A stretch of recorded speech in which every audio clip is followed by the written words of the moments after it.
Ladies and gentlemen, at this moment in time, I would like us to flip the script a little bit, and we are going to be talking about youth. We're going to be talking about youth. You will know that in 2015, there were approximately 226 million young people between the ages of 15 and 24. That excludes most of you in the room. By 2030, there's a projection that this number will increase by over 42%. In other words, Africa will continue to get younger and younger. And you will know that in many other continents, it's actually the reverse. The question is, what can we do about our young people? And how do they intersect in this time and in the season of their lives?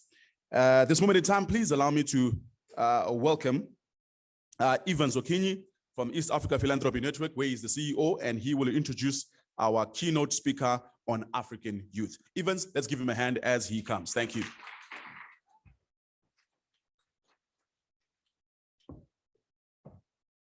Trying to be young, eh? One of the most painful things, Chief, that I've had to deal with over the last 1 year is the fact that I'm painfully transitioning away from that youth cadre. It's a painful thing. So we have an interesting session ahead of us. Let me just start by giving a brief on how the afternoon will look like.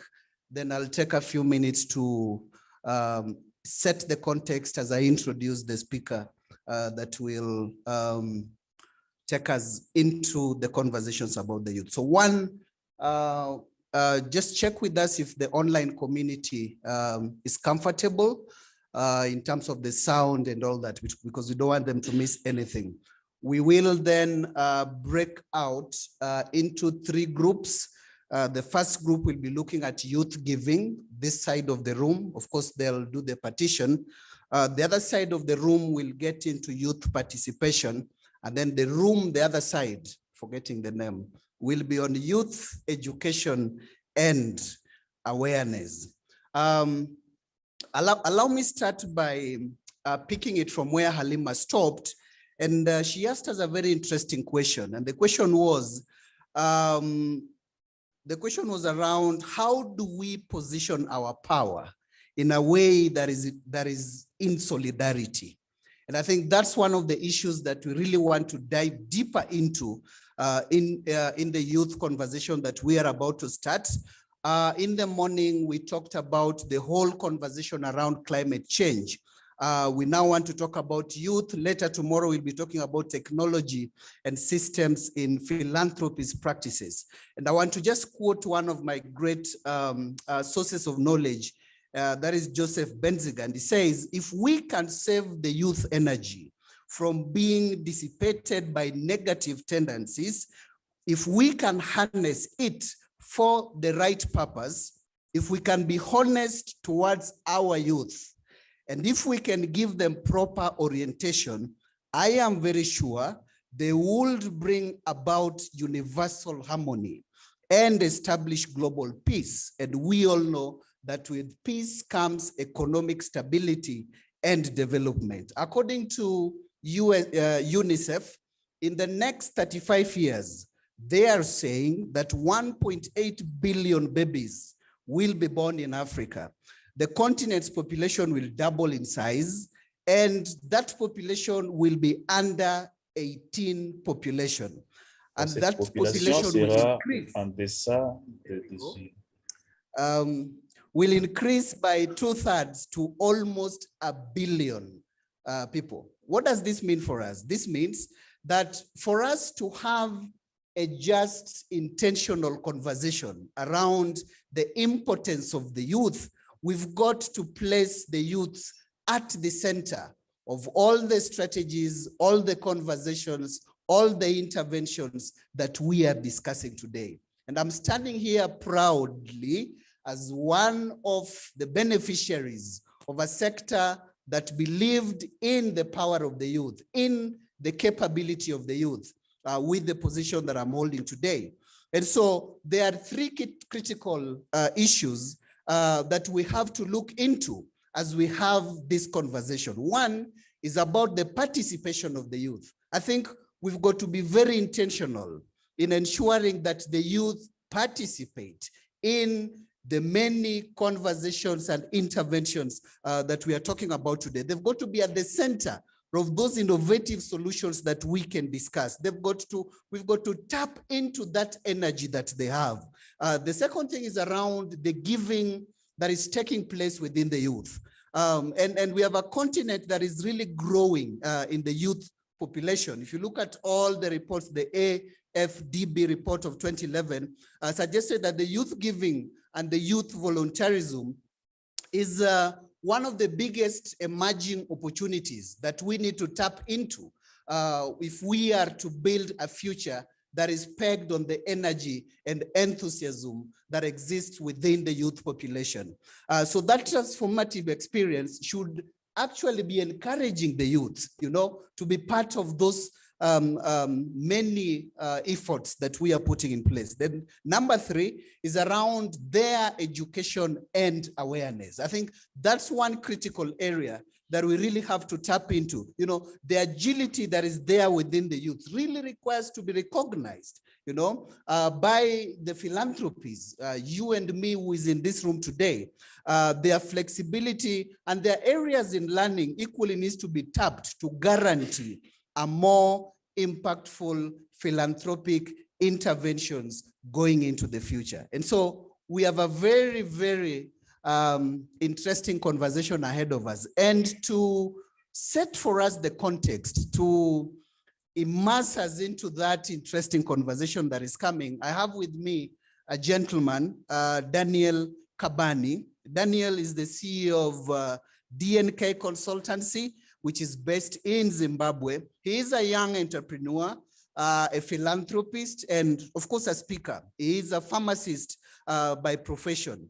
So I have a long bio here, but because I know some of this is already in the websites, I'll only look at critical things which made us to settle on Daniel to offer for us this important keynote address.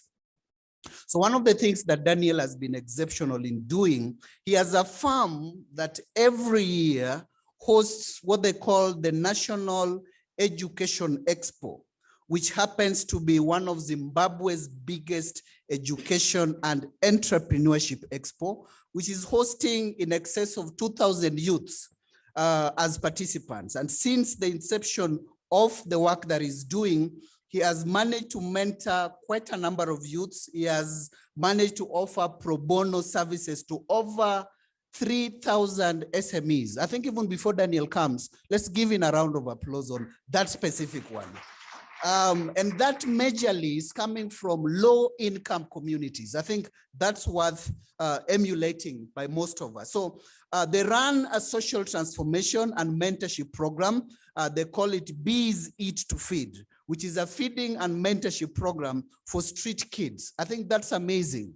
And these are some of the things that as a sector, as a group, as philanthropies, the stories we need to tell, the interventions that we need to amplify and scale up in our respective individual efforts. And so it's my humble pleasure and honor to welcome Daniel. Daniel, the last time I checked, I didn't see you. Here you are. Give this gentleman a round of applause as he comes. Thank you.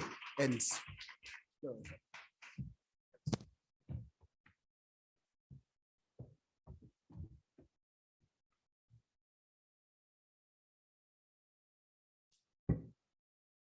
thank you so much for that warm introduction. I'm excited to be here this afternoon. Good afternoon to everybody present here. Okay, one of the things I do is team building sessions for companies. So let's see if we can do a little exercise before we dive into our presentation. Just turn to your neighbor and stop scaring your neighbor. So turn to your neighbor and smile.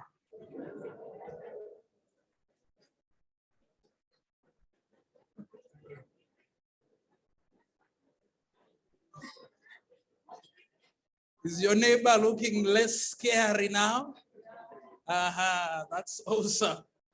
That's what it is supposed to be. So thank you so much for the elaborate introduction. Again, I will highlight that I am excited to be here with you. I've been listening to the different conversations from morning up to now. And I should mention that there's a lot of inspiration around here. A lot of great work that is happening, which I truly believe that if we're going to invest into what we are sharing together here, the narrative of Africa is going to change. I must highlight that we are the solutions we are waiting for. Right in this room, it is an amalgam of different solutions to different problems. Probably I should begin with a little story.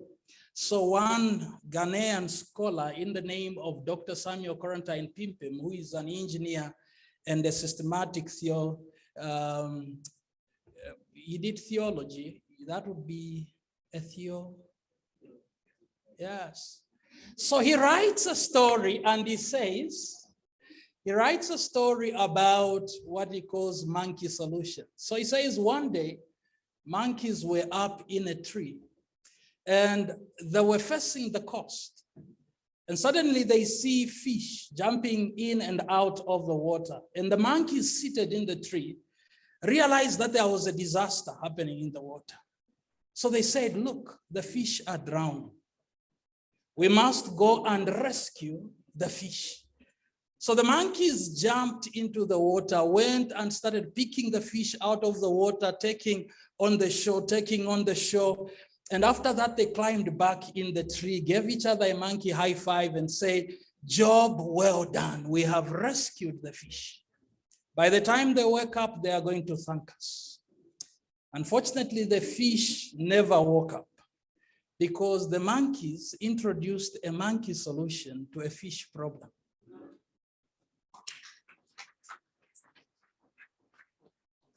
This sometimes, unfortunately, becomes a challenge when we want to solve challenges. Copy, cut, and paste kind of solutions, which are not adapted to the environment, to the things that are obtaining, have a way of turning into becoming monkey solutions. So right from the start, I would challenge you that we are meeting here, I presume, for us to be able to not just copy and paste solutions from anywhere, but to brainstorm and come with home-tailored solutions to the problems that we are facing. And I want to read a quote by Oliver Tambo. You have Oliver Tambo Airport around here. He says, the children of any nation are its future. A country, a movement, a person that does not value its youth and children does not deserve its future.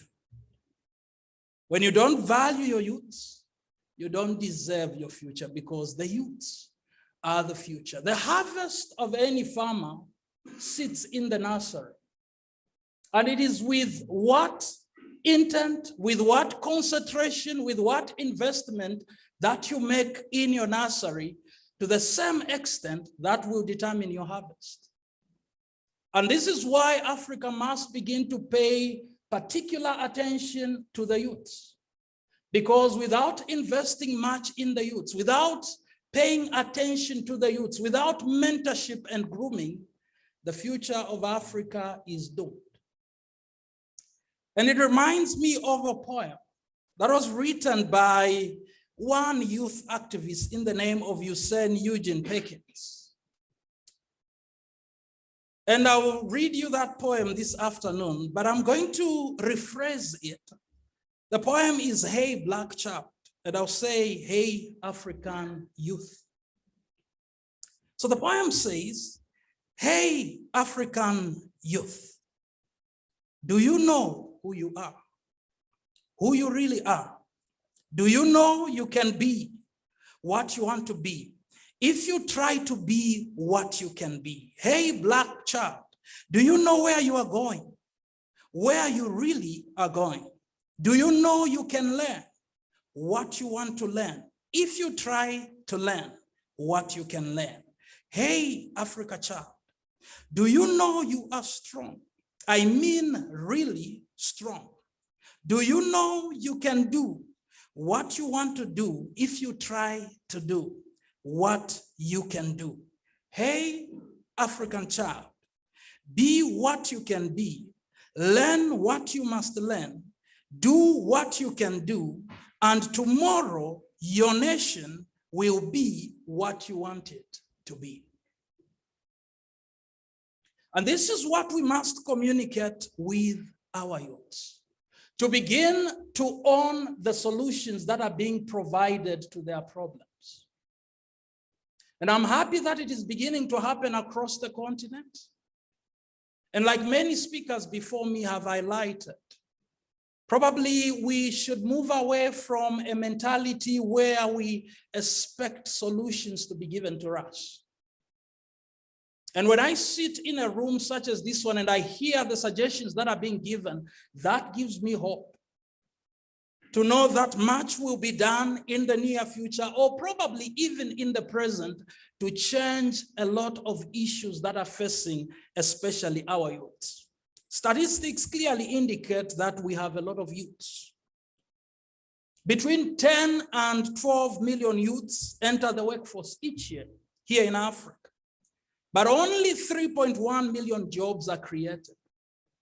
What that tells us is that we are sitting on a time bomb. And if we don't address issues of employment, one of these days, that bomb surely will detonate. We are told that the vast majority, that is 90% of the youths in Africa, leave the education system and transition into the world without ever making it into university.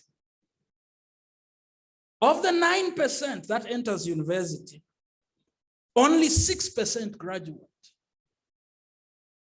That equally sounds like statistics that are announcing doom. And these are some of the things that we must change. You would, however, know that Africa has more than 400 million young people aged between 15 to 35. That's a huge population. And you'd know that our median age as Africans is around 20, which is something special because it tells you then that the future globally will be around Africa. If you look at the demographics in terms of population distribution, you're going to realize that for us as Africa, it is a pyramid. You have more young people and few elderly people. If you look at Europe, you're going to realize that it is an inverted pyramid with very few young people and much more elderly people. But the question maybe is, we that are here, our leaders across Africa, all the different organizations that support whatever is happening, are we awake to this realization? Because if we are not, then we are caught in danger, because this population of young people, which is calculated to double by the year 2050, will look for solutions, whichever way. And therefore, we must begin to think of what to do. Policies are there that promote work that can be done for young people, community engagement, and name it. There is a lot that has been put on paper, probably. So you'd know that the African Union, we have the African Youth Charter, we have the Youth Decade Plan for Action, which speaks to education, speaks to employment and entrepreneurship, speaks to governance, peace and security, it speaks to health. We have the Malabo decision on youth empowerment. All these are things targeting Agenda 2063 to see how Africa can begin to empower its youth. So policies are there. But then we might be on the end side of implementation or creating spaces for ourselves within the policy framework. The question is, are we doing that as we should? What then is youth participation, and why should youths participate? Now, one scholar, Chekwe and Rajan, define youth participation and say youth participation is a process of involving young people in institutions and decisions that affect their lives. The process of involving young people in institutions and decisions that affect them. That means young people must be involved, both at institution level, at any point where there is decision making, young people must be involved. Why is this important? Now, I must mention that there is another phenomena called adult caring. Now, adult caring is where the adults think they know it all, and therefore they think they know what the young people need, and therefore they plan for the young people without involving them. Now, it is true that there's a lot of wisdom in gray hair. A lot of wisdom, that is true.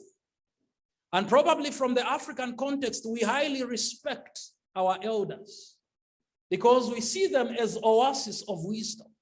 But we must realize that probably moving forward, it will require a collaboration between the elderly and the young. The wisdom of the elderly and the energy and passion and risk-taking behavior of the youths. It is this collaboration and not antagonism probably that will move Africa forward. So it is very important that we do not move on the side of adult caring, but we truly engage young people in what they must do. We shouldn't look at young people as the troubled and troubling. Because oftentimes when we look at youths, we say they are troubled by many things. They are unemployed, they are this, they're into drug abuse and whatever else. So they are troubled and they are the causes of trouble. We should see young people as assets. For those of you that love to read history, you would know that any revolution that has been on earth was driven by the youths. Whether you talk of the Industrial Revolution or any other revolution that you can read, the youths were at the center of it. There are challenges that young people are facing currently, which make it hard for them to participate in anything, including philanthropy. Some of these challenges include, number one, negative mindsets. Now, this negative mindset begins with the youths themselves because they do not see themselves as a group that can effect change. And oftentimes it is conditioning. There is a way that our society treats young people to the level that most of them lose faith in themselves and in what they can do. We must attend to that. Lack of support and mentorship sometimes. When they have ideas, oftentimes youths are not so sure. They may need support and mentorship and encouragement that what they are doing actually is the right thing. And I want to believe that depending at what age we are, we would have passed through that age of uncertainty, where you doubt whether the career you have chosen is the right one. You doubt whether the person you want to marry is the right one. You doubt whether it is the right time to have children. It is a stage of life. But within that same age bracket where you are still so uncertain about your decisions, which is youth, it is when your potential is at its greatest. Talk of whether it is physiological makeup, your brain and mental power is at its best. Talk of physical strength, you are at your best, and yet you are at your worst in terms of self-awareness. That is where collaboration now should come between the old and the young, so that these young people can be guided. Another challenge we may need to address is adultism. When adults believe they are better than the youths and they love the youths. We also need to address lack of resources. This is where young people might see, they might have a dream, visions and plans of what they want to do, but may not have the resources to implement. Now, there are many models across where you see young people actually doing different things that are changing their communities, including in the space of philanthropy. So one scholar by the name of Richard writes and indicates that young people often will go through the following stages before they can be able to become leaders to effect change in society. The first thing is they need to become aware, and then they need to gain experience. Then they need to receive encouragement. Then they'll grow confidence. Then they'll develop practical skills. And finally, they will emerge as leaders. Now, if this is true, it means there are certain interventions we can begin to make to help our youth. How can they become aware? It means we need to run awareness programs. This is very critical.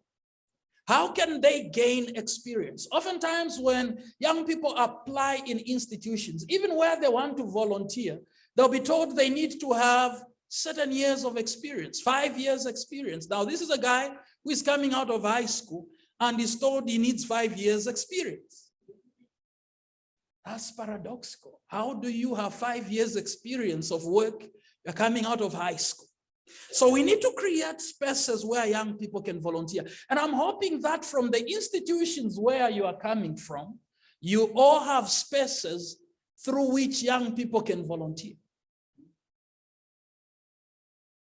That will give them experience. They need to receive encouragement. How is this possible? It is only possible if we are going to develop mentorship programs. As DNK, we have a number of mentorship programs. What was highlighted here, the National Education Expo, is actually the culmination of youths that we would have been mentoring. So throughout the year, we run programs to mentor young people in entrepreneurship, in leadership, in community engagement, and many things. So it is important that we begin to develop mentorship programs. If we want young people to be involved in philanthropy, then as institutions that are involved in the same, we must have mentorship programs. Otherwise, when this generation is gone, we do not have hope for the next. So that is quite critical. Then for them to grow their confidence, they must be allowed space to try and fail. You know, there's a quote that says, try and fail, but don't fail to try. So let's allow young people to try and fail. Moreover, learning is in failing. We learn a lot from failing, actually, than success. Then for them to develop practical skills, we need to allow them to come up with youth-led initiatives and give them the space to do so. That is going to help our youths. But these youths also need to be educated. Why? It is because there is a close tie between development and education. And if Africa is going to change its narrative, we need to pay attention to education. You'd know that education does a number of things. It is a purposeful activity directed at achieving certain aims, such as transmitting knowledge and fostering skills and character building. That's what education actually does. It is important. We know so because in 1961, we know that there was actually a convention. UNESCO came to an agreement that looking at education, we must grasp the concept that education is an investment in productivity. And education provision should be planned continuously in relation to manpower needs at all times. Why? Those of you that have done developmental studies would know that there are theories of development. 4 of them mainly, if you sum them up. We have the classical cyclic theory. This was propagated mainly by the Greeks and the Romans, who believed that when you talk about development, what happens is that, you know, things come, things go. Nations come, nations go. So development is a cycle. Things come, things go. Then you have the Augustinian Christian theory that looks at the doomsday and say, look, all development is going to end in some doom one of these days. But I want to concentrate on the last one as I'm winding up, which looks at what is called the linear theory. And under this one, it focuses on the fact that development is progressive. Things continue to improve. It is in this theory that around the 1950s, certain scholars, 2 economists by the name of Denson and Slow they analyzed what is called the gross national, the GNP, gross national product of the US. And as they tried to analyze the factors that were determining the GNP, they could not account properly to the end of it. And they realized that probably why they were failing to account, the residue of the GNP was directly related to the fact that there had been changes in the education system of the US, which increased their GNP. There's a direct tie of development to education. Nations that educate their people see development. If Africa is going to develop, we must invest in the education of our young people. Currently, they are being challenged by a number of things. Access to education is a challenge in some of our countries, while some are improving in that. We also have another challenge, which is a challenge of quality. Access is one thing, quality is another. What is the quality of the education you're accessing? In some of the parts of Africa, not all, we have our young people still learning under trees. In some of the parts of Africa, we have our young people walking over 10 kilometers every day in the morning and back. And these are little boys and girls just to access education. These inequalities will not put us in the front seat. We must therefore choose to invest in the education of young people. We must invest in our teachers. And talking about our teachers, we must begin to see continuous professional development programs. Right now, it is considered that once you graduate as a teacher, once a teacher, always a teacher. No. The educated of today are the illiterates of tomorrow if they stop reading. We must understand that life is dynamic. What that means is the challenges we have today or the challenges of tomorrow will not be solved with the solutions of today. I've observed when you go in the medical sector where I come from, you can't renew your license without demonstrating that you actually went through continuous professional development. Through the year, what new skills did you attain? Why? It is because we are now training young people that are facing a digital revolution. If these are going to be taught by teachers who graduated 30 years ago, 20 years ago, and have not improved their skills, to be able to teach these young people skills that are relevant to this time, we will graduate young people that cannot solve today's challenges. And I'm hoping that it is from this group that we'll begin to see some of you beginning to get in the spaces of supporting education across Africa. In the programs that we run, in curriculum reviews, in updating the curriculums, there is a skills mismatch between what young people are learning and what the industry is needing in excess of 10 years. That tells you that majority of what our young people are learning is somehow outdated. So I'm hoping that not only are we going to engage young people, we can continue to promote philanthropy to support these young people. Thank you so much. And it's been a pleasure.